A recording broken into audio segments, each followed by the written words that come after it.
raw and unfiltered, rags to riches stories from amazing human beings around the world with emphasis on life, personal development, family tech, and marketing. Of course, I'm your host, Ivan Temelkov. And today I am joined by Mr. James Golden. What's going on, James? What's up, man? How we doing today? I'm doing good, man. Hey, thanks so much for taking the time to do this. Really appreciate it. I'm excited to have you on the show finally. I know we've been chatting for a minute, but finally to get the story out and to hear it all, lay it all on the table. And before we do that, I want to share with viewers and listeners a little bit about your background before we delve into the story. So, James Golden is a respected entrepreneur, pavement preservation activist, published author, podcast host, and speaker. Um, James got his start within the world of business and consulting and entrepreneurship at the age of 19. What started out as a part time job has turned into a 22-year career and passion for helping municipalities across the U.S. to save taxpayer dollars, maximize their annual budget, increase the conditions of their roadways. God knows we need that. Yes, When sir. he is when he when he is not advocating for roadway preservation, James enjoys helping others in the constant pursuit of becoming the best version of themselves through his Good to Golden podcasting, personal and group coaching initiative. Okay, that was a mouthful right there, Mouthful. but Damn, I need to get that thing streamlined. yeah, it was, man. But you have a great story, and I'm a sucker for great stories personally, and it's totally up the alley of this podcast. So let's go way back to 19-year-old James. Tell us where you've been, what you've seen, and how did this 22-year journey evolve to up to modern day? Dude, oh man, it's crazy, man. I'm gonna be 43 years old this year. So we talk about that. I guess that's pushing 23, 24 years now, Wow. in terms of this whole career thing. Yeah. So let me tell you, man, 19-year-old James, there's a lot of there's a few decades here in my story at this point, right? Being 40 plus years old. But I found myself coming out of high school at 17 years old, actually. I was one of those that graduated at 17. My birthday was in the summer type of thing. Mm-hmm. I'm gonna tell you, man, I was really just all about playing baseball. We had a very high level school for baseball, state championships. Unfortunately, my team was not able to get that done, but we made it pretty deep. So my senior year in high school, I was really just focused on girls and baseball, man. I'm not gonna lie to you. Um, there was no one at that point in time that was really in my life talking about like, going to college and James, what are you gonna do after high school and all these types of things. Didn't really have a lot of conversation about that with my parents. I was just out there doing my thing, and I had a girlfriend in high school that coming out of high school, I had a friend of the family, if you will, kind of stop by. He was 2 years ahead of me during that summer, right after baseball season. So it'd have been like, let's just say it was June. Yeah. And he had this huge envelope, or not envelope, like case full of like drawings in it, man. Mm-hmm. And he was showing these things to me. So they were drafting drawings, like drafting and design. I was like, man, this is pretty cool, man. This is what you're doing. He's like, yeah, man, I work for this engineering company, blah, blah, blah. I'm like, this sounds pretty dope, man. I want to do something like this. Hey, mom, check this stuff out, man. Can we go find a school for this? And, here locally where I was at, Central Ohio Technical College offered that.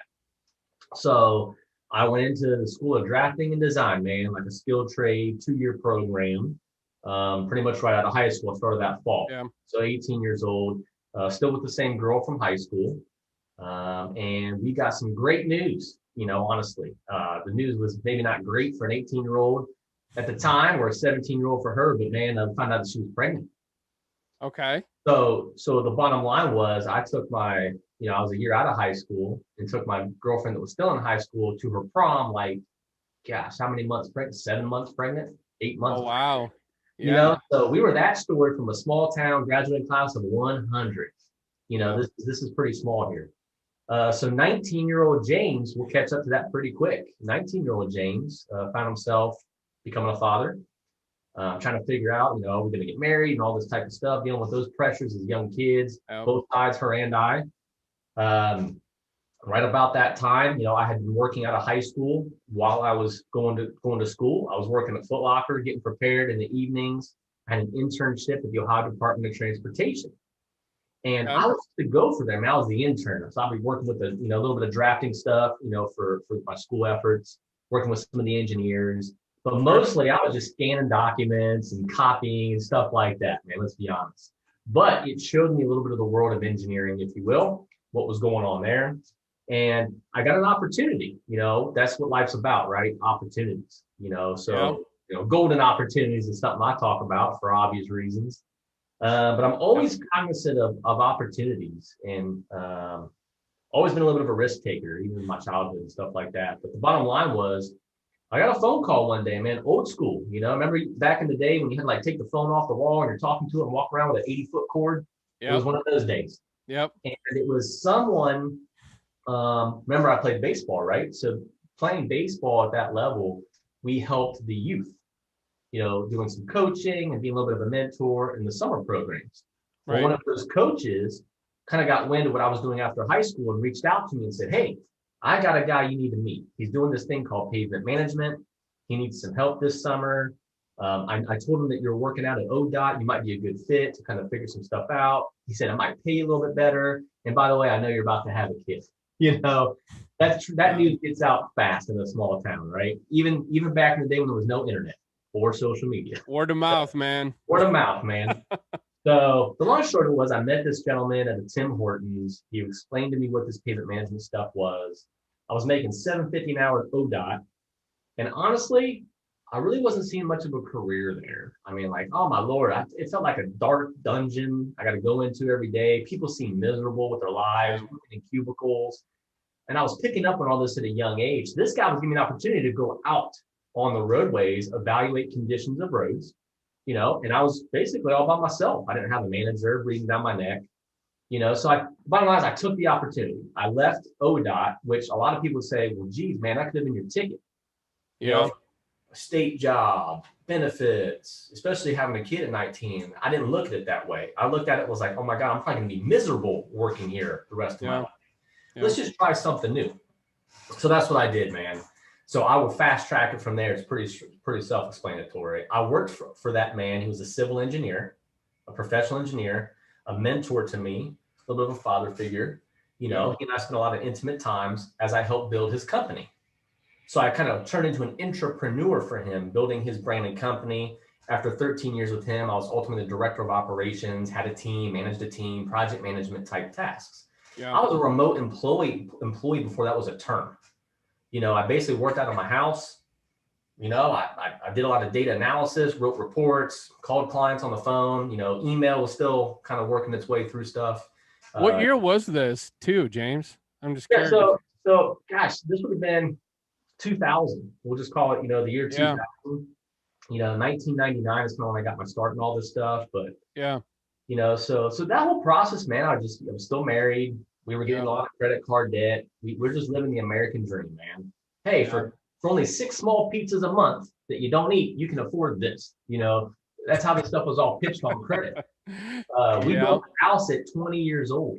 You know what I mean? And it's not because we were making tons of money, bro. I was making $10.50 an hour. It's because we were sold on that idea that we could do it. What's really interesting, just a quick tidbit that you mentioned about your story, and I want you to keep going, is you talked about credit, is that what a lot of people don't know, believe it or not, in the United States, is that revolving credit is the highest in the United States out of any country in the world, because it's such a huge moneymaker on interest. Such a moneymaker. And a lot of us as Americans, we were sold on that idea that it's just an extra $300 a month. It's just an extra $200 a month. Like, you can finance whatever you want in America. Spending money that you technically don't have. Yeah, that became the American way. It really did in a lot of ways. Because, through the inflation process and time and all that type of things, and marketing became really important. I'm that person, like part of my story, I grew up watching Michael Jordan and Bo Jackson. Those are my idols. Hell yeah. Really all into the Air Jordan marketing campaign, the Bo Nose campaign. I was that kid that had to go have this stuff. Yeah. And the point was, as an American, as an adult, this was your ticket to getting it without earning it. or really have, you could do it. This house was, you're spot on, man. This house was just another one of those opportunities. So Yeah. my wife stayed at home for the most part at the time. We ended up getting married. Yeah. You know, we ended up having 2 kids early on. And then about 10 years into that, we brought in our daughter. Our relationship was rocky. Let's just be honest. You got 2 kids getting married. Yeah. In my way, I was kind of moving through the world. In her way, she was kind of stuck. She didn't get that opportunity to go do any schooling or anything like that. I completely get it. We just butted heads 24/7. Just wasn't a great relationship, man. And, you know, after 13 years, it was on the rocks. Let's just call it what it was. Yeah. Really solidified a lot of stuff for me. All happened within a 12-month period, dude. It was crazy. So December 28th of 2010, 3 days after Christmas, the company brought me into HR. We know how this stuff usually tends to go. Sat down, and remember, this man was like a mentor to me, father me. He just said, "Hey, I'm letting you know I'm shutting it down." I'm like, "You're shutting what down?" Yeah. "I'm shutting down the business." What? Now, he was probably 60 at this time, maybe 60, 65. I have to really go do the math. But the point was, I'm like, "Oh, are you retiring?" He's like, "No, I'm not retiring." I'm like, "Okay, well, did you sell the company?" Yeah. "No, I didn't sell the company. I'm just kind of hanging it up." The bottom line was I was confused. I didn't understand what was going on. I wasn't getting any information. Yeah. And basically, I was told, we're letting everybody else go. James, you're going to run this last project. It's going to lead us through February, because I had a family and medical insurance and all that stuff. Yeah. So he at least gave me that. And he said, but we're done. You know, come March 1, this is done. And I would just said, okay. So I left that day. I cried for the first time in my life. Like, what the fuck am I going to do, man? I got 2 new cars. I got a house. We just built another house, by the way. Our relationship, I know it's not that great. My wife's not going to like this. You know what I mean? So the point was, that 45-minute drive home opened up my eyes, and it said, "Hey, man, you've been thinking about starting your own company anyway. This is not happening to you, dude. This is happening for you." I know we're both involved with RAS, man. Ed Milet is one of our guys. And that's why groups like RAS are important to me, because when you have other people at that level of success saying things that you've been thinking or saying your whole life, it just hits. You know, we're going to give Ed the credit and the glory for that statement, but bro, I've been thinking that forever. But the bottom line was, I said, this is an opportunity to start my own company. So I go home, I have to explain this. "Hey, I just lost my job, but don't worry, I'm gonna start my own company. It's all good." Right? And your wife's reaction's like, "James, yeah, sure, I believe that," right?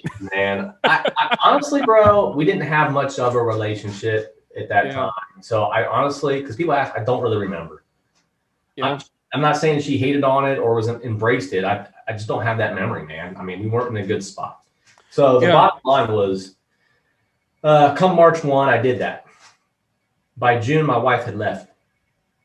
She kind of decided this wasn't going to work out. By August, September, I was in my parents' basement, because that house that we were over leveraged and extended upon, because we did it again. I told you, we didn't just build a little house. We built a nice large house in the right area. So all of a sudden, man, I was stuck with a lot of credit card debt, a lot of the situation. I just started my company. I told you previously I was a remote type of employee. Yeah. Nah, man, I'm on the road now. I'm back on the road performing condition evaluations on roads, knocking on municipality doors to gain business, living the life on the road, dude. I come home on weekends. When it was my time with the kids, I go all in with them. I had a 10-year-old, a 13-year-old, and a 1-year-old at the time. And I was living in my mom and dad's basement because I lost my damn house. So I had to short sale it just to get out from under it. Like, thank God I was able to do that. Didn't get foreclosed upon. But, you know, we were sharing stories prior to this conversation, man, like credit score and stuff like that. Dude, I just went rock bottom. Found myself drinking a lot to try to pass through what was really happening in my life. But the silver lining was I gave myself, basically a solopreneur role. I had my own company. I was making more money. I found opportunities to start paying off and getting out of that situation. And really, just working from there. And that's how I kind of got into this stuff, like full time, really, man. I mean, the part-time side of it was at 19, helping that guy out for the summer. Then he saw the value in my work ethic and my knowledge base and how quick I picked up on stuff. So I became this entrepreneur. Then I started my own company, a one-man band, solopreneur. Now I just celebrated 10 years of being in business for myself, and I've got a great team underneath me. And I'm finally starting to come into that CEO role. You know what I mean? But it's taken all this time. The personal side of all this has been crazy. Yeah. You go through that divorce, you go through shared parenting and all these different things that happen. And you can imagine the butting of heads between families and stuff like that. Meanwhile, I'm still trying to get a business off the ground all at the same time. It was nuts, but I never looked at it as a detriment or like, I can't believe this is happening. I was like, hey man, we got to go. We got to build something better here. There's a reason why all this stuff is happening. I didn't care about instant gratification. That's one thing that you mentioned that I think is integral, especially if you're an entrepreneur, if you're someone that's chasing dreams and to the rest of society seems like you're on a wild goose chase, basically, because let's face it, that's what most of society thinks of us, is just that when you know that you are truly meant for something bigger is when, like you said, you in these situations that you found yourself in earlier in life, but you knew that this wasn't the end of it. There was inside of you that told you, no, there's something better out there. This is happening because it was meant to happen. Now I got to rise up to the occasion and seize this moment, seize this opportunity. And because I have more to offer, I'm capable of more. But what's really frustrating about that is just that this the rest of society doesn't believe in you, thinks you're incapable, and it gives that impression off to you to the point to where most of us are brainwashed into thinking that we're incapable. Yeah. In fact, humans are some of the most sophisticated creatures that we know in the universe. That's right. It's just we tend to, I feel like, as humans, tend to sabotage others. And I don't know. I mean, some do it. Most, I think, do it unintentionally, but there's people who do it also intentionally. So when you were talking about like, I mean, and I've been in similar situations, man. You said like you overextending yourself in a house, wife leaving, which honestly I can relate to that because bottom line, most of the divorces that happen in the United States are because of money, because money creates discomfort and disrupts the lifestyle. Right. Is why it basically happens. I know my first marriage, look, I didn't have kids. That was basically more or less the gist of it. It's like, couldn't support the lifestyle anymore because you took a giant risk. And it's like, nah, I was so used to living my lifestyle. Can't live it anymore. I don't want to risk. I don't want to sacrifice. But you know what is, this as an entrepreneur, we talked about it in the beginning, is that growth happens from discomfort. Right.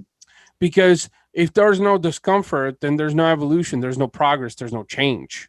There's not, man. I say similarly, there's no story without the struggle in a lot of ways for us as entrepreneurs. Yeah. And the struggle is relative. Everyone's struggle is different. It doesn't have to be a divorce. It doesn't have to be necessarily like a horrible hardship. But I think that's one thing when you look at a lot of different entrepreneurs out there, there's no story without the struggle. There's no growth without the discomfort. That's one thing we can all get behind. Yeah. Yeah. So you took the struggles, you made more sacrifices, obviously, after March 1 to just really double down and say, I'm going to do this, right? I'm curious to know, did you ever have a why or a purpose after, especially especially after the separation or the divorce and finding yourself in your parents' basement with, I think you said a 13-year-old, 10-year-old, and a 1-year-old, right? Yeah. So, like, what was there, or can you think one or more things that really just invigorated you, like a why or purpose that said, you know what, you get up every day and it's like, I'm getting up for this. And what was that? It was a chip on my shoulder. Mm-hmm. I mean, it was one of those things where it's like, you know what, y'all don't really believe that I'm capable of doing this stuff. So I'm gonna show you. And I knew it wasn't going to happen overnight. Yeah. So I would love to come on here and tell you that, I discovered the why and the purpose and it was for my kids. I don't have that story 10 years ago or, 13 years ago. Yeah. I've come into that in the last few years, 100%, man. I've got a new wife now. I've been married for almost 7 years. We've been together for 10. That was one of the things is I found her when I wasn't looking. You know what I'm saying? And wow, like what a huge compliment to my life she's changed me for the better. The other thing I want to say to you is I wasn't a great dude, bro. I wasn't a great guy. Yeah. You go ask my 24-year-old what kind of a dad I was versus my 11-year-old. I mean, it's just reality right now. Now I've got good relationships, you know, my oldest Sure. son, you know, he's killing it at Pave Management Group. He's worked here for 7 years, man. He came in as an intern, works hard. He's my project manager. We got great relationships, but I know there's still damage out there that I've done, and I can't Yeah. fix it overnight. And so my point is, like, did my wife leave at the time? Yes, she did. Was she warranted to? Probably, but so was I. Like, it's a two-way street. Like, none of Yeah. us were great Yeah. people to each other, dude. But I recognize my faults. And it took that incident to really start checking myself and to look in the mirror and say, man, let's do an audit. It's audit time. You're in a basement at 32 years old with no money and you got 3 kids. So what's going on here? So more of a reality check, I'd say, bro. I like more of a reality check versus purpose driven and why. But I will tell you, I can point to that chip on my shoulder. When you go through a divorce, you've done it. Yeah. Now, remember, for me, I stayed local. So I got married to the girl I dated in high school. We had a kid together, right? So her family, my family, all intertwined at this point. Matter of fact, when I first started my company, my father-in-law was my business partner. That's a whole nother conversation podcast story. I will not get into that. That's a good one right there. If anyone Wow. talking about business partners and relationships, bro, I've got that on lock. But the point was, it was tough because Yeah. when you go through that situation, you find out real quick who your friends are or who you thought like your circle. It doesn't need to be an infinite circle, man. It can be very small, but it matters is who's in that circle. But I had to learn that. I had to learn that, man, there's a reason why I'm not talking to this person anymore. I'm not going to that dinner party anymore. I'm not going out bowling with them anymore. I'm not going to that party anymore. I didn't have any of that. I was literally alone. Yeah. Like, I felt alone. Yeah. And the only way I knew to cope with that was I was on the road, which was actually positive for me because I wasn't in the same small town. I was out on the road working on my business. And the reality was that chatter kind of gets back to you. And I was like, F this, man. I'm just going to go do it. I'll show everybody. Now, I didn't know it was going to take me 10 years. Okay. But let's be honest. Yeah. I also got to a point where when I met my current wife, man, I started getting more relaxed again because I started settling down a little bit better. I found the right woman, man, bringing the families together. I started getting comfortable. Right. Right. I've had this peak and valley of like, I got to go because I got the chip on my shoulder. I don't know any way else to do it, by the way. I don't know how to give up. I don't know how to take an L. I mean, I just got to keep going. So that's why I say it's only been up recent the last 4 or 5 years, man, where I started getting real clear on purpose, why. It started out with a why, you know, then you transcend it into purpose. I think that's a good maturation process. Yeah. And really putting myself out there in a lot of ways that I wasn't doing it before. Remember, I've been doing this pavement management stuff for 23 years, give or take, right? So about 6-7 years ago, dude, I got bored. I lost any types of passion for doing this stuff, man. And it wasn't really up until I hired my one-on-one business coach just last year where I really start to find that passion for what I'm doing again in the business and how I can transcend my future goals and initiatives, like my golden initiative that we talked about. Yeah. Bring it all together, man. So it's been a process for sure. But that's where it's at right now. It's a 10-year overnight success story in a lot of ways. So it'll end up being a 15-year, and when it's all said and done, I got some pretty lofty goals now. You know, it's I love every bit of that story that you shared, and your story continues to be written because I know, like you said, you're becoming more clear on the things that you want, right? And the things you want to accomplish, goals and dreams. But you said something that's, I think, really key, is you said your purpose was a transcendence from a why. Yeah. So why you did this, right, is because it was that chip in the shoulder, as you said, and then you also found out that, hey, I'm really good at this. You know, I really enjoy doing this, what I'm doing, you know, helping municipalities and helping with, because let's face it, we have a shortage of companies and people helping with road work in the United States. Huge shortage. And it's not getting any better. In fact, in some smaller, more rural areas, I know, you know, I live in the Midwest, so some areas are not even attended to for that matter. So like, this is huge because what do we all do in the United States? We drive down pavement every day, and some of us multiple times, right? So, but that's really key what you said. I wanted to highlight is because he got me thinking. I think I always knew my why. Like when I look back, being a father, that was a 6-year journey for me, believe it or not. But wanting to be an entrepreneur and doing what I do with my business, oh my God, that's been, I don't know, 25 years probably since I knew a why. But the purpose evolved and the purpose became stronger. So that's a key message, I think. And that's a really good point, is this that I think your purpose strengthens and evolves as you make progress and strides that really coincide with your why. Why you're doing it, and here's the purpose of why I'm doing it. So they work in congruence almost, because I had to really think about that one too, because you're so spot on, man. And I had to do that myself. Basically the why was to set myself up for everything that I ever wanted in life. Okay. Yeah. So why am I doing this? Obviously, the big word for me is legacy. It's legacy. That encompasses everything to me.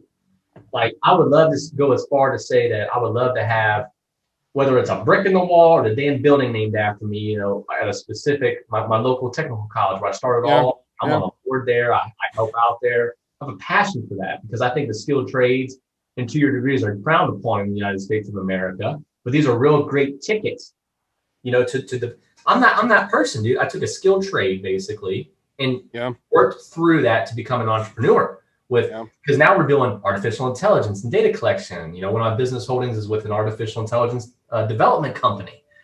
I wouldn't have been in all this if I wouldn't have had that skill set. You know what I'm saying?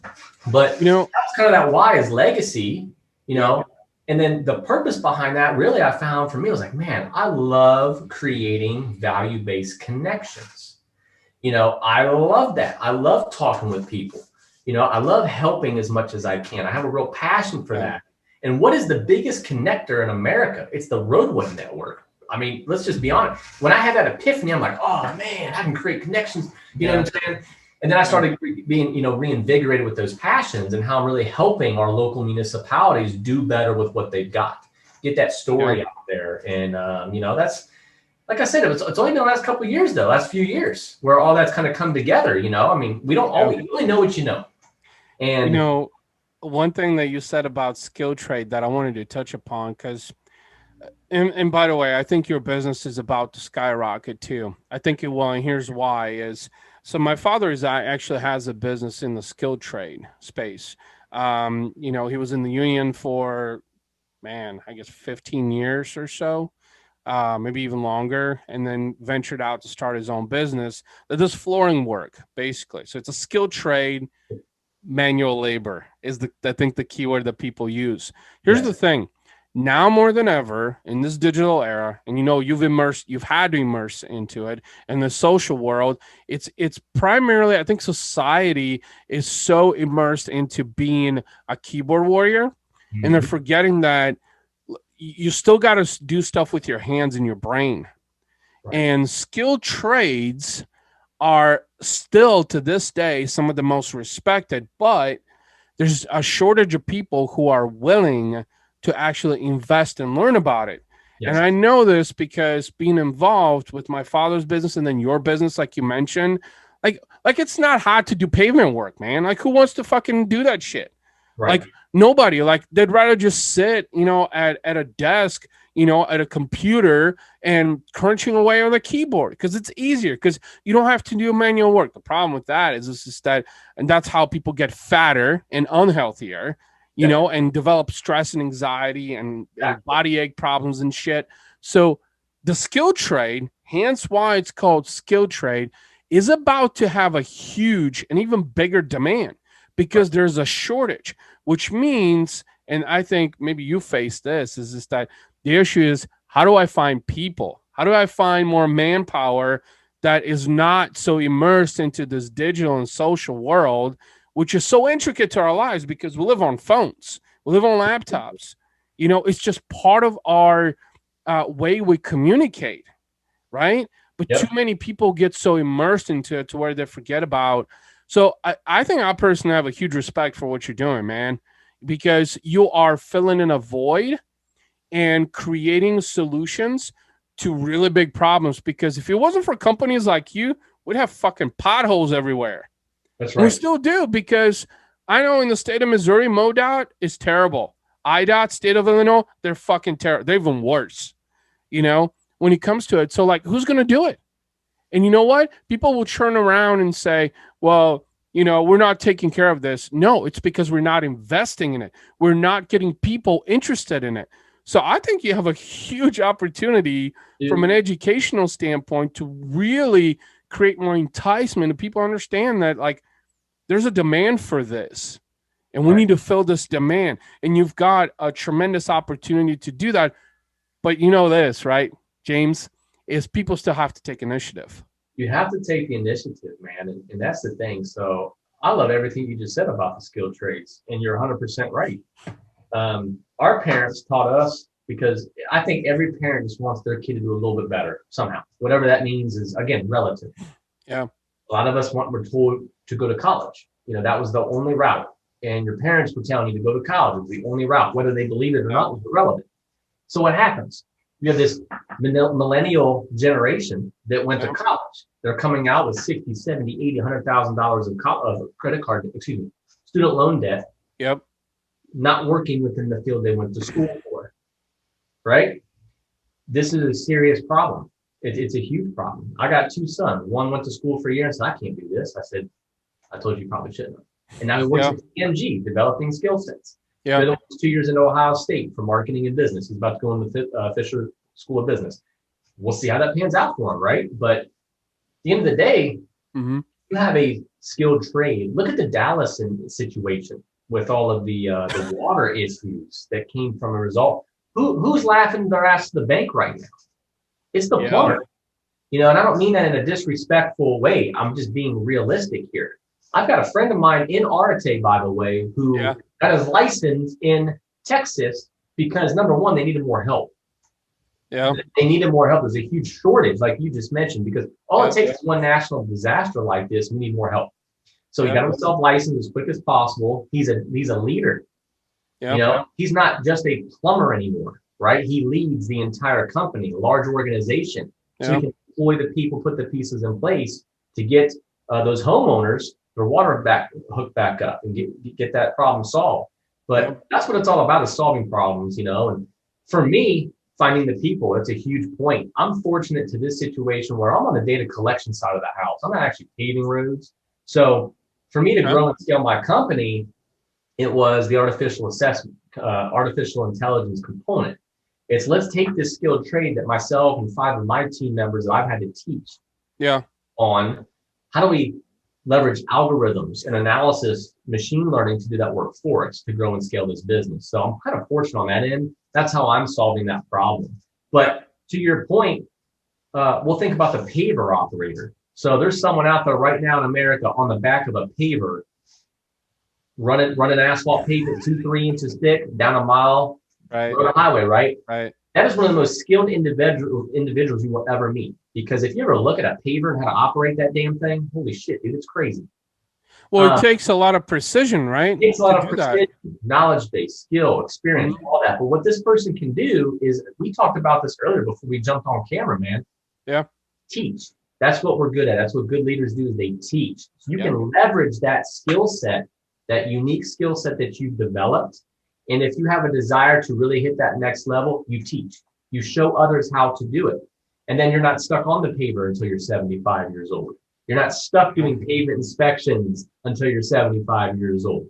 You know what I'm saying? You're not stuck in your father's case. He doesn't have to go lay the flooring at some point. You just teach the others to do it, manage the process, and become the entrepreneur. So I don't know, man. I'm tracking with you there, but skilled trades, I'm a proponent for that, because I believe what I learned was a skilled trade, not something you go to school for. Analyzing 20 different distresses in asphalt pavements, 19 distresses in concrete pavements, providing roadway conditions and analysis, building pavement models, right? Hey, I got $1 million. How should I best use this money? I mean, you're not going to go find an education program out there for that, but I'll start one. I'll be that guy, because I've now worked my business for 10 years. I've built a team. I've got the scale model. Hopefully this thing's about to take off, just like you said, because we feel it, we believe it. The market said it's there. We've done all that work. Yeah. And now James can be more of that pavement preservation activist. If you go read my LinkedIn title, man, I set it all up for that. That's what's next for James. Yeah. Yeah. And as well as helping other entrepreneurs and business owners, probably in that skilled trade space, to say, hey, how do we maximize what you got without you having to go do the work? We all have ceilings, as a skilled trade individual. There's only so much square foot of flooring your father could lay. There's only so many miles of pavement inspections as I could perform in a day. Yeah. Right. Your first step is to grow. Great. I'll go hire 3 more Jameses to inspect the pavement. But when you talk about scale, that's a whole different ballgame. Yeah. A couple of things you mentioned I wanted to touch upon. The first one that we're talking about the skill trades is just that. So I was actually in the skill trade when I was younger, from like, I guess it was 1920 till about 23, 24 roughly. So I actually went to school for floor laying, and I used to help my father when he started his business to actually do a lot of jobs with him. So I know what it takes to, be on the saw cutter and cutting tile precisely, and being able to put, mud on the floor and doing it with a trowel, and being able to set measurements. Like, I know that. And so, but it's at some point, and I think this is what people don't understand, is that you cannot have true fucking appreciation for something that you've earned and accomplished unless you do it with your 2 bare hands. That's right. You cannot. And the skill trade is the biggest proponent for that, because guess what? You put in more time, more dedication, more commitment, more precision, more attention to detail.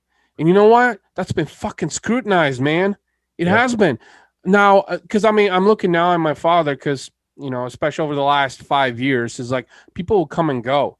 And that's a problem, it's in the skill trades, because it's hard to find loyal labor. Basically, people who don't just look at it as a job, but they look at it as a growth opportunity. People that want to learn something that's a very niche, very in demand. And that's what I'm saying. Then I think what you're on is it's a time bomb, but in a good way. It's just a time bomb. Well, I like what you're saying there too. And one thing that I did, I said earlier on, because I had to build a team. I had to build a team to say, hey man, I'm going to teach you how to do this. So I don't have to, number one, I don't have to do it again. So I don't have to go to spend 2 weeks in Houston, to work. This is 10 years ago, basically, before we had technology in place to help us out. But what I try to do is get that establish those core values, like show these folks that were coming in. And I had my fair share of turnover. You can weed them out real quick, but said, hey, you have purpose here. You're not just someone looking at cracks in roads and jotting them down. I let them know very quickly, like, this is the payoff. This city is going to look at the information you provide and say, wow, I didn't know that. Or check out these trends and insights. Or now I can save an extra $8 a square yard by doing X, Y, and Z. So I wanted them to see that there was real buy-in, or establish that buy-in and show them that the value of what they were doing was tenfold. It's not just a number. At the end of the day, these people are looking at roadway cracks and deficiencies, documenting them into a system. Then they go on to the next one. But if they have an understanding of what that is really doing, how does James work with that data? How does the city engineer interpret that data? How does the public works director execute on that data? How does city council perceive that data? All of a sudden, they're like, man, I'm not just a pavement inspector, am I? No, sir, you're not. You're actually the most vital component to our business. Well, something you just said, everything you just said in the last probably minute or so, where you were explaining the intricacies of this educational program, is your golden goose. It is. Literally. Now, just putting that into practicality is the ultimate test, basically. And that's the ultimate opportunity, ultimately being given that opportunity. But I love the fact that you're supporting the skill trade. You are in a skill trade, obviously, because I think now more than ever, and I think it's about to increase, because there's more and more people who are trying to find shortcuts to, building a life, making more money. And you've heard Andy and Ed, and Ryan talk about this, right? That, nothing that's worthwhile is going to take 5 minutes, or it's going to be an overnight success. It's going to take a long ass fucking time.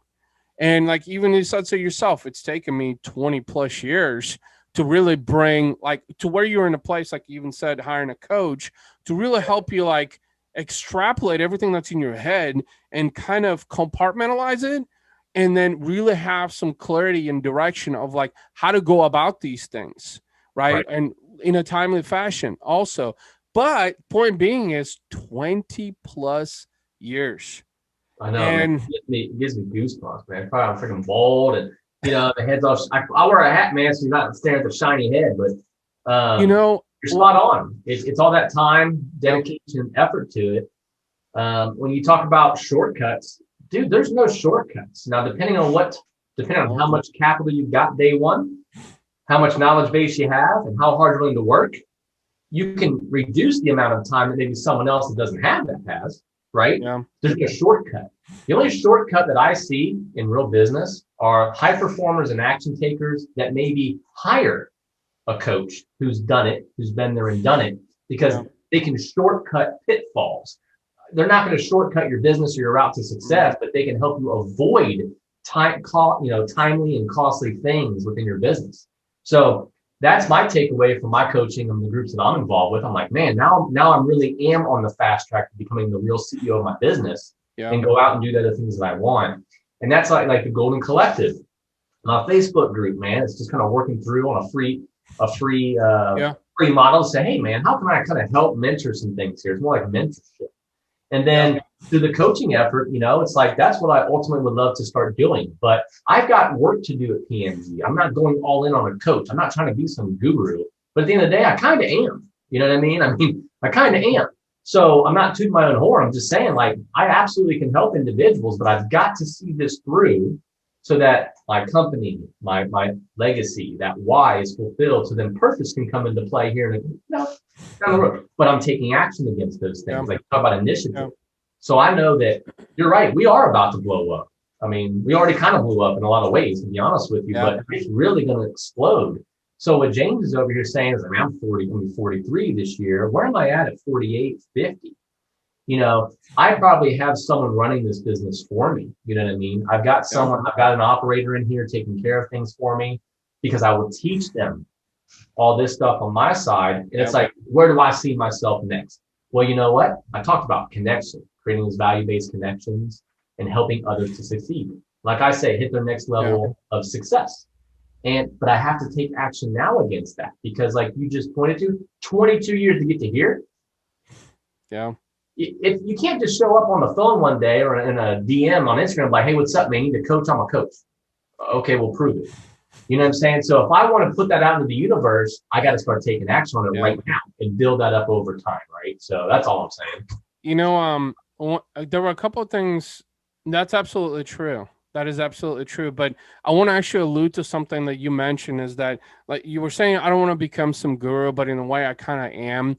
And here's what, because I've done this and I keep striving for this, is that I'm a huge proponent for education because I believe that, I think I mentioned this to you in a discussion before we got on camera, is that I think some of the best leaders in the world are teachers.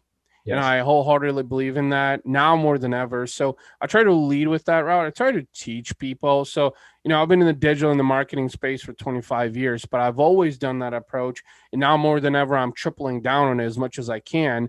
But as you were talking about it, is that how do you become an innovator and a disruptor and a thought leader? Mm-hmm. Simple. You educate. You educate people and you give them, in fact, even in sales, sales is really education. Is you giving people different perspective on how to solve a solution through education. And I, even with some of the clients that we work with as well, that's what I do. I said, well, have you thought about this? Here's how I would do it. It really gets them thinking. And that's how they get to thinking, this from prospecting, right? Is that, it positions you as a thought leader. It positions you as a subject matter expert because you just shared some value to them that's going to help them solve a problem.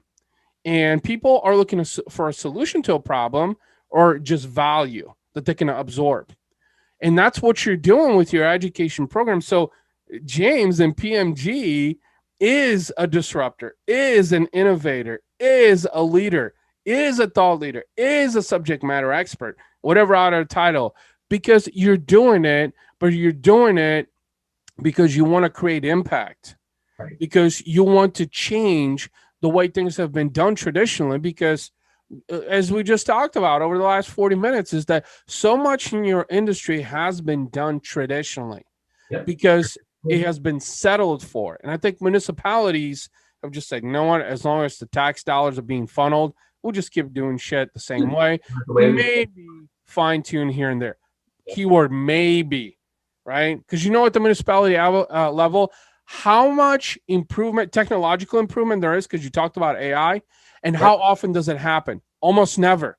I feel like municipalities are 10, 20 years behind the times.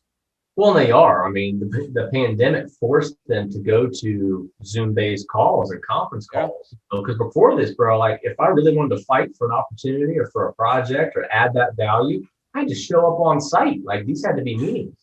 So I looked at my travel budget in 2020 versus 2019. Yeah. 2019, there's some videos of me on LinkedIn for sure. That's where I do a lot of my content. Mhm. That's where my decision makers live and where my audience lives for value. Yeah. So I called it the 2019 PMG tour. James is out here on tour in all these different areas. And what I would do is I would go meet with the client, Yeah. or I would go close out a project or whatever I do. And I would just drive around. I like to drive around communities and see what's going on, the local roadways for sure, and neighborhoods. I would go find an opportunity to talk about something happening on a road. So, hey, I'm out here in Branson, Missouri today. I saw this situation right here. You could best benefit from a Cape Seal, whatever. And I talk about that a little bit. Yeah. Because that's that perceived value. And people like that. I'm not out here talking about my business. I'm not trying to, hey, call me and, we're going to get this thing taken. I mean, it's just all about putting that value out there. But it was very specific because now I'm in that direct location. You know what I mean? And then in 2020, you got the pandemic where we're not doing any of that. But I found other ways to add the value. And what was really great is finally, web-based meetings, conference meetings started to become a little bit more of a norm because municipalities had to pivot. They didn't have a choice. Like pivot means a lot of different things. They had to pivot to run their meetings efficiently. I still have agencies I work with. They work from home still. And now it's coming. I can send them a schedule. They didn't know what the schedule link was. Hey, here's my link. I don't know what this is. Okay, great. Well, let me walk you through it. Yeah. But you're right, man. They are traditionally at least about a decade behind. And this is true by just going into their offices every day like I was doing. And they'll tell you they have better technology at home. They have better internet speed at home than they do at the office. So it just is what it is. But we're starting to see that pivot a little bit there. They're recognizing some additional needs. Now I don't have to spend $1,500 in a travel budget to go pitch a city. I can do it right here on camera. It allows That's just it. Yeah. That's just it, as you mentioned, is that because you've embraced AI, is this that? And I think this is why, 2020 was a challenging year. I mean, for me, it was a growth year, the biggest year in my business. And so technically my 4th year in business. And that was exactly it, is because I think too many companies and too many people, like you just described, you got better technology at home than you do in the office. Well, that's a problem. If you've got better technology at home and outdated technology in the office, it is inefficient. It's counterintuitive. You got to upgrade or die. And that's literally what happened to a lot of companies. So the 2020 and the COVID era really, I think, tested a lot of companies, not just municipalities, companies of all industries, of all verticals, of can you pivot? Do you need to pivot? And if you don't pivot, could this be the determining point for your business, your own demise? So a lot of companies, I think, actually self-sabotage themselves and they created their own demise because they were unwilling to step out. I can take this camera right now. I'm in a courtyard. Yeah.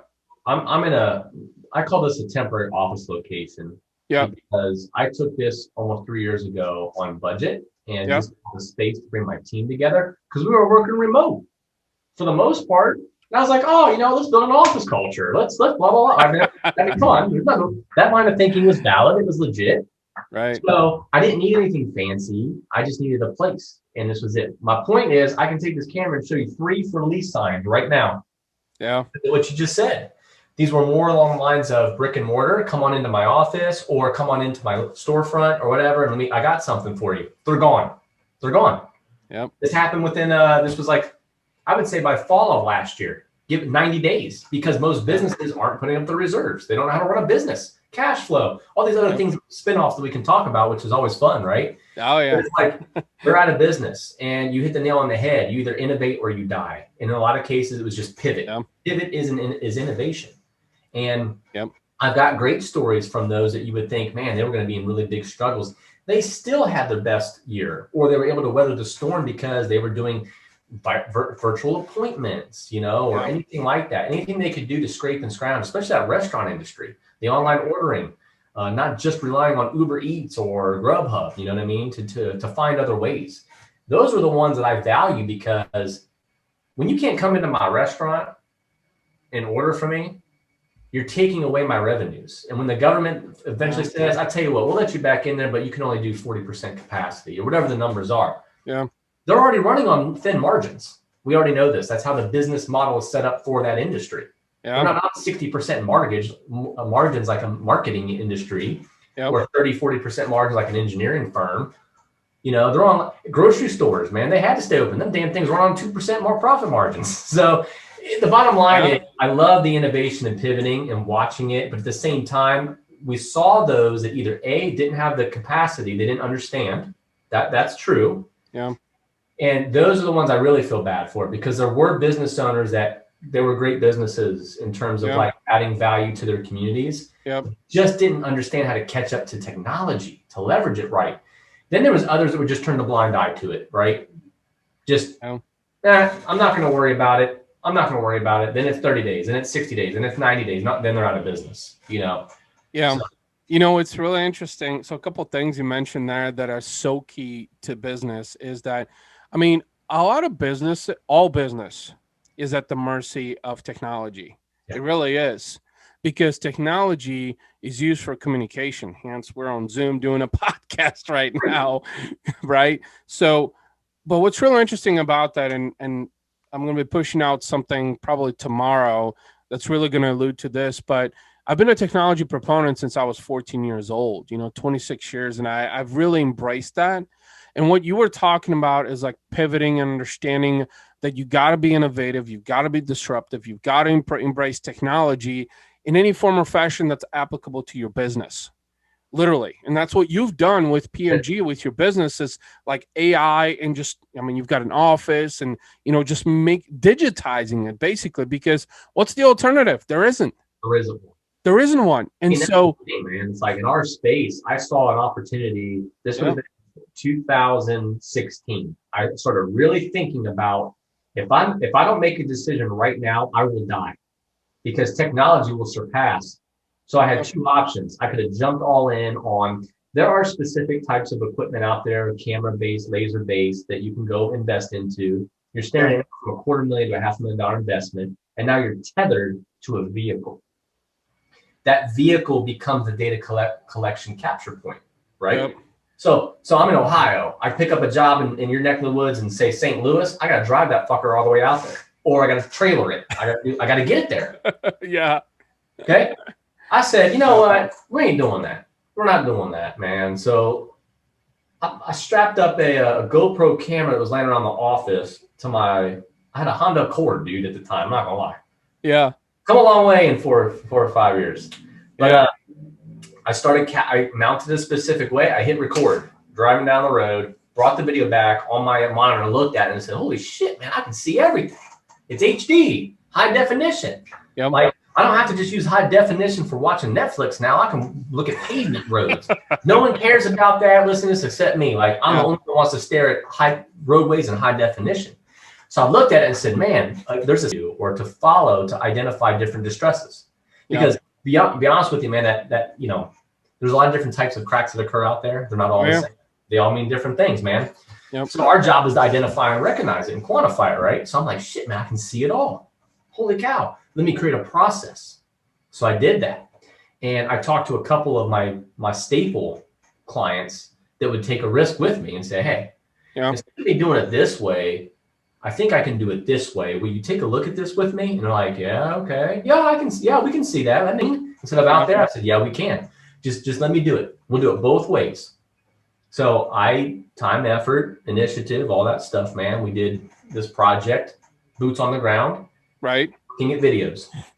And the score was within 2% margin of error. And that was like the boom, that was the green light right there, man. We're going all in. Let's get everybody outside of this shit. Because now, guess what? The person that was out in the field had to have the skill set to document. Yeah. Now that person just has to drive a car and hit record on a GoPro. You don't have, the expertise was now in the office. Yeah. That was step 2. And then 2 years ago, I said, F all this noise. I need AI. So that was the next iteration, was how do I get a machine to think like James, to pick up on everything all by itself? Yep. And we're at like 100 and some thousand images currently machine learned. We're getting there. We're almost done. It's really cool. You know, speaking of AI, one thing I wanted to mention to you, since you were talking about the GoPro, is, because again, we're talking about innovation, is imagine that GoPro or a supplement of it to be able to create an interactive component to where you could say, okay, prospect, right? Here's our machine out there. Let's tap into the live stream and I can maneuver this around so you can see how we're actually assessing this in real time. Real time. And they're going to look at that and like, holy shit, James, nobody can do that. And why this is so important is because how was it done traditionally? Right? On the ground. Yeah. Walking around out there. You exactly. Had to wait for months to see what the scores were. Dude, and that's exactly like in business, you got to be playing chess, man. You're playing checkers, you're done. You can have some wins. You and I can go through some checkers right now. It'll be 50-50, right? We play chess. That's going to be a long-ass game, and your sole mission moves, just like mine is. That's business. Because because what I'm trying to do is stay one step ahead of my competitors. So my competitors are the engineering firms that have kind of grown. They've got a decade on me in terms of size, reputation, and that, because they do other things, but they're the ones with all that investment cost. They got the antiquated camera systems, laser systems out there that I don't even think are really necessary. They serve a point to some degree, but I'm over here like, wait a second, you capture? I said, yeah, the GoPro captures it. That's all it needs to do. Yeah. The AI analyzes it. That's where all the money was being spent in development. Yeah. You know, whether you use a smartphone or it doesn't matter. Does it pick up a quality image that we can process? Yes. And then when I show these clients they're just amazed. Then I give them the price on it and they're like, what? I'm like, yeah, man, you can afford this right now. Yeah. You don't have to go ask for your counsel money. You already have professional services. I created a business model on professional services. Yeah. You know, all of our cities have a dollar amount they can spend up to. There's a threshold. Where you said something that I want to touch upon, because this is really key right now, especially coming out of this, crazy ass year 2020, is that you said these big companies had brand equity and fairly sizable investment budgets and such, right, to where they could dump crazy ass fucking money for equipment if they wanted to. But here's the thing. What's proving now more than ever with small business is that tactical and practical approach will always win. And this literally I'm a huge fan of, is because as the small guy that likes to play chess, not checkers, good point there, that likes to play chess, is I'm like, watch me do this differently and watch me create impact. Because it's exactly what I did in 2020 when I doubled down on personal branding and social video, when everybody was like, this motherfucker is spending crazy ass time on shooting videos of him talking on a mic or walking and talking. What did I do? It created conversations. Yeah. What did that do? It created more contracts. What did that do? More money in the bank. That's right. And so I absolutely love about the fact that you've embraced the necessity of technology and evolution and disruption, and you continue to thrive on that with your business model and understand that, what I'm doing now, probably tomorrow is going to be outdated. So what's the next thing I need to do? Yeah, exactly. Like, especially in the skill trade, man, let's face it. In the skill trade, because the skill trade is... shit. Well, the skill trade still is like, okay, there's this new thing. We're going to do it for a little while until it's still hot, right? But then it's like, okay, we're like 10 years behind now because there's something new or 5 other things or 10 other things. This is why I think that the approach that you have with technology at the epicenter of your business, with the GoPro thing that you described, is so innovating, and it's only a matter of time that major municipalities get a sniff of this and be like, shit, we can do something like this. Might cost a little bit more, but not by much, or maybe the same price or cheaper, but more effective. Yep. But it's more effective. But I think that job done faster, man. It's all about that. So I look at, if we're going to leverage technology and we're going to scale the company, right? Yeah. And we're going to create more impact. That's the biggest word for me. How many miles of roadways can I impact? Roadway miles are my currency here. You know, there's a direct correlation to how many roadway miles I've scanned and what's in the bank. 100%, man. And every business needs to find that. You know, what is your currency? So I just Googled this, actually. There is, as of 2017, there's 4.18 million miles of road in the United States. 4 million miles, man. 4 million, which means that even when you do retire from your business, there's still be more road to cover. Actually, even more, because we're constantly building. That's right. And now, here's another fact, just because I know it. Yeah. That 4 million miles of road, yeah, 1.8 million of it is considered to be in poor condition. 42%. So nearly half is in poor condition. It's pretty bad. Yeah. You know, so it's like, dude, we're tracking the same way. So all I know to do is just how to leverage my expertise, create a great product that's going to get the job done. Because my goal in the next, like I told you, like 5 years, is that those companies with that brand equity that you had mentioned, that I've already kind of put on, you know, last year, they can still go provide the service for their client, but guess whose AI algorithm they'll have to use to process the tech. You know, they'll capture it any way they want. It'll run through my algorithm to produce the result. Right. I don't care where. I don't care if you drive it, I drive it, P&G drives it, my mom drives it. I don't care. Just capture the damn thing and load it and let's go. Because the big play, man, and this is what you talk about. What's next? The big play is we go through the Google model. You want to know what that is? Hey, I'm going to give you an interactive map of all your road conditions with data for free. That's amazing. You'll watch it happen. You know, well, here's another fun fact too. Actually, I had to just verify to be sure, but the average bridge in the United States is 43 years old with a lifespan of 50. 50. Yep. Okay, so that means you've got about a 7-year window before this fucking thing collapses, or sooner. And we'll see more of that happen, unfortunately. You know. Yeah. And so a couple of things I want to throw out here to add value to anyone that's interested in this cop that listens to the podcast, man, is the American Society of Civil Engineers. Every 4 years, they produce a report. And that report is a grade card of all of America's infrastructure, bridges, roads, broadband, you know, all of these things that are important to us as consumers, taxpayers, and residents of this country.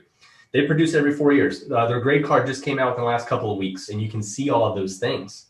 Yeah. You can look at it state by state. You can look at it by category. It's actually really great information. I was actually very fortunate, man. Prior to this, I actually jumped on a guest spot as a resident expert in infrastructure for a piece that's coming out, talking about all of ththese things, because the number is staggering. The number is $17 trillion. There's $17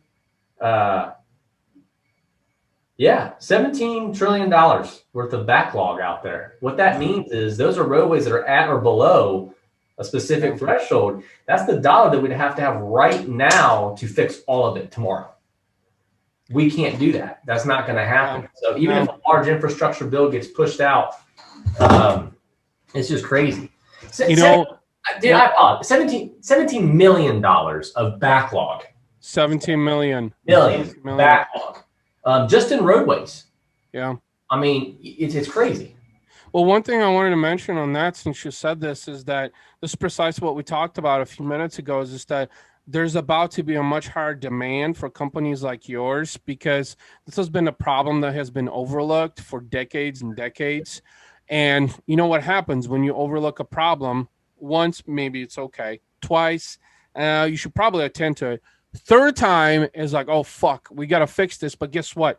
The longer it remains a problem, the more expensive it becomes to fix, which means that, and you said you were coming out to our neck of the woods, like in St. Louis, is that, you know, Missouri is pretty fucking bad when it comes to roadways. We've got a lot of potholes and we've got a lot of bad bridges because, let's face it, especially in the St. Louis and the vicinity area, at least in the last 25 years, there's always construction. Always. I don't think there's been one single highway that has not had construction at any given month, let alone a day, let alone a year in the last 25 years. And you know what? A lot of that construction goes for months and some even goes for years, which, so this, the reason I'm saying this is you're looking at $17 million of potential business. Now, even if you were to capture a third of that, that's still a sizable capture in the market. Yeah. We have a target on where we think we can get to pretty quickly in terms of revenue based on all of these factors that you're saying. You know, I'm also in that R&D game, man. I mean, one of them degrees on my wall, I mean, it is what it is. I got an IT degree, you know, so I love the data mine. So me being payment management, looking at combing through data is fun. I'm one of those weird dudes that loves Excel. I love being in there and getting into my element, man, building 5-year plans for cities and stuff like that. But we've done a lot of the analytics and the research and looking through things. And we have a pretty good idea of where we can go as P&G with our current offering. And it's exciting is the point to it. It's not about, the money is, as an entrepreneur, you get excited about those things because now we can probably start talking about joint ventures, mergers, acquisitions, maybe, you know, getting involved with a large A&E firm because now P&G is really on the radar. You know what I mean? But my point is, it just tells me how much impact. That's my favorite word. Because I'll tell you right now, you talk about impact. What's really sad is you hit the nail on the head. St. Louis, every single municipality in our country is getting ready. It's March 18th. They're putting all the proposals out to go do contract work for roads. Now, whether they're doing the right thing or the wrong thing, they're still spending the money. They're still spending the money. And it's billions of dollars are being spent. And what do we see? We still see bad roads. So there's got to be a breaking point, and it's coming. It is coming very quickly. And what we want to be able to do is to be first in line, like a first responder, to say, look, you finally have recognized the problem and acknowledged it. Thank God, because a lot of city engineers don't want to do that, or public works directors, whatever. And it's not because that they don't want to improve. It's because, man, their job's on the line. You know what I'm saying? Like, they really are. Like, I understand the fight and the struggle all the way around. But my favorite client, my avatar, is someone that says, hey, I recognize there's a problem. I know we can do better. Can you help provide the data to help tell that story so my council, my city, my constituent understands what we're trying to do? And then it's a match made in heaven, man. And that's what we're out doing every day. But that's the sad part for me, is I see billions of dollars spent anyway. It's budgeted for right now. It's going to be spent. And you and I are still going to be complaining about roads when it's done. You know, I've absolutely enjoyed the conversation, and I know we could probably go endlessly because there's just so much value. But just to cap it off, you know, real quick, you know, obviously as a veteran in the entrepreneurial space, I want to kind of put you on the spot for a second, and I would love to hear your thoughts on, as an entrepreneur, as a dreamer, as a go-getter, was there one thing in especially your last 20 plus years of your journey that has really stood out to you as a constant, as an advice that maybe you would give to other people that are dreaming or, you know, have visions and goals? What would that be? Hell yeah, dude. If not you, then who? I mean, love that. It gives me goosebumps every time I say it. That's a recurring thing for 20 plus years, not just last week. That's something I read in a book yesterday. Dude, if you're a dreamer, you know, go ask all my kids or my real close kind of network, man. You're going to learn it. You're going to see it. My tagline is dream big, work hard, become legendary. Man, if you don't paint the vision, there's nothing to work hard for. And if you're not working hard for it, you will not be able to leave a legacy. That's just how I look at it.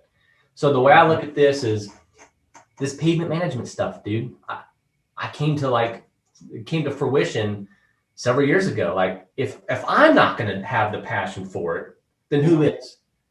Someone has to do it. But it took this body of work and time and putting all the systems in place. So now I can really start getting out there and having that impact. So take that one, man. If not you, then who? I mean, it's kind of cliched in the entrepreneurial space, but you're right, man. I've been doing this for a minute, and it's something that I hung my hat on almost every day 10, 15, 20 years ago. So I love that. And last but not least, throw out some social handles, websites. How can people connect with you in the social space? So if you just go to jamesgolden.me, Okay. that is a direct link to my personal site. You will find everything you can about me on there. You'll find my bio. You'll find my headshots, my PR stuff, man. The articles I've been posting in. I'll post up this interaction. My Instagram, LinkedIn, all those things. But to throw a couple out there, on Instagram, I'm very active on my Golden Collective initiative. So at James Golden with the A, like a goal, obviously. On LinkedIn, just go search James Golden Pavement. I will pop right up. If you're interested in see how I interact on the LinkedIn platform and the articles and things I've written about that. Yeah. Pavementmanagement.com. It was an expensive domain a few years ago, but I took advantage of it. That will lead you right to our company's website, so you can get a little bit more information on what that company does. Yeah. And then finally, jg3consulting.com. I'm James Golden III. I resurrected that. That was my initial company that I founded 10 years ago. I recently resurrected that for my kind of coaching initiative that I'm working on. Stuff like that, man. So, James, man, absolutely amazing conversation. Love learning about your journey. Love learning about what you're about to do. And I want to say congratulations to everything. Well earned, well deserved. You've definitely, I'm a huge admirer for anybody who, paves their way and stops at nothing, because they know that they have more inside of themselves in terms of potential and impact that they can create. So congratulations and everything. And thank you for jumping on the podcast. Yeah, I appreciate you 1,000,000%, man. Anytime I get an opportunity to chop it up with high performers like yourself and other entrepreneurs, it's a lot of fun. I enjoy it. And you hit on something very, very good, man. Pave the way. That's one of my taglines for PNG. I put that at the end of